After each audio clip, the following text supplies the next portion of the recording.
હું કમલેશભાઈ રાજગોરની વાતથી ખૂબ જ નિશાંતભાઈ ટૂંકમાં બોલજો અને સમયનો અભાવ છે એટલા માટે. જી કારણ કે જે પ્રમાણે એમને આ બજેટની વાહવાહી કરી છે એમ તમને આ વર્ષે અમદાવાદ ટોક્યો બનતા જોવા મળશે, વડોદરા શાંઘાઈ બનતા જોવા મળશે, સુરત તમને ન્યુયોર્ક બનતા જોવા મળશે, 100 સ્માર્ટ સિટીમાંથી 3, 4, 5 સ્માર્ટ સિટી તમને અહીંયા ગુજરાતમાં જોવા મળી જશે. આ મજાક છે. હું તમને બિલકુલ સાચી વાત કહું છું. તમે ખેડૂતોને જે 6,000 રૂપિયા કેન્દ્ર સરકાર આપે છે એની સામે 8 વર્ષ ખોટા પ્રકારનું જીએસટી જે તમે 8 વર્ષ પછી માન્યા કે જીએસટી ના જે દરો તમે લગાવેલા ને જીએસટી ના દરોના કારણે ખેડૂતો ઉપર વાર્ષિક 22,000 રૂપિયાનું એક્સ્ટ્રા ભારણ જે આવી ગયું અને એના કારણે ખેડૂતો પાયમાલ થયા. અને આજે અતિવૃષ્ટિના કારણે છેલ્લા 2 વર્ષમાં 3 વખત વરસાદની અતિવૃષ્ટિના કારણે ખેડૂતો પાયમાલ થયા છે. હજી પણ ખરાબ અને ગંભીર સમય આવશે જો આ રિવાઇઝ બજેટમાં ખેડૂતોના આના ઉપર ગંભીર ચર્ચા નહીં કરવામાં આવે તો. નિશાંતભાઈ આપના મુદ્દે નિશાંતભાઈ જી માનનીય કમલેશભાઈ મારા મોટા ભાઈ છે. હું મારા 30 સેકન્ડમાંથી કમલેશભાઈને 10 સેકન્ડ આપવા માટે તૈયાર થયો છું.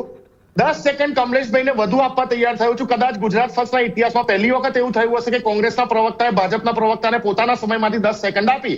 એમને ફરી પૂછો કે બજેટમાં તમે ખેડૂતોનું દેવું માફ કર્યું કે ના કર્યું, હા કે ના? બીજું કઈ આ બધા 400 કરોડ 500 કરોડ રોજ સાંભળીએ છીએ અમે રોજ સાંભળીએ છીએ અને પ્રધાનમંત્રી મોદી સાહેબના બી જુમલાઓ રોજ સાંભળીએ છીએ. 15 લાખ વાળા બી જુમલાઓ સાંભળ્યા છે, 2 કરોડ વાળી નોકરીઓના જુમલા સાંભળેલા છે. અમને આ કરોડોનામાં નથી જવું ભાઈ, થાકી ગયા અમે. ખાલી એટલું કહી દો ખેડૂતોના દેવા માફ કર્યા કે નહીં, હા કે ના? બીજું એટલું કહી દો કે ગુજરાતની મહિલાઓને 450 રૂપિયામાં ગેસનો સિલિન્ડર મળશે રાજસ્થાન સરકારની જેમ. એવું પ્રાવધાન તમે આ બજેટમાં કર્યું, હા કે ના? યુવાનો માટે ફિક્સ પગાર અને કોન્ટ્રાક્ટ પ્રથા જે આખા ભારત દેશમાં માત્ર ગુજરાત રાજ્યમાં લાગુ પડેલી છે એને તમે નાબૂદ કરી દીધી સંપૂર્ણ રીતે આ બજેટમાં, હા કે ના? આટલા જવાબ તમે આપી દો. તમે ગુજરાતના ખેડૂતો, મહિલાઓ અને યુવાનો વિશે આ કરોડો રૂપિયાની જેવી રીતે કોરોનામાં તમે માયાજાળ આંકડાઓની રચેલી કે માત્ર 10,000 લોકોના મૃત્યુ થયા છે અને પછી એ જ ગુજરાત સરકારે 50,000 લોકોને કમ્પન્સેશન આપેલું, આ એ જ માયાજાળ છે.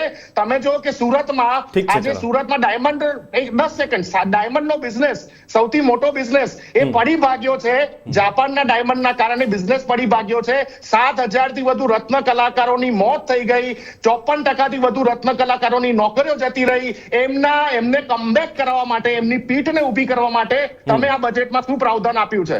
કોઈ આ આંકડાના માયાજાળમાં કોઈ જવાબ નથી માંગતો. ઠીક છે, છેલ્લો એમનો જવાબ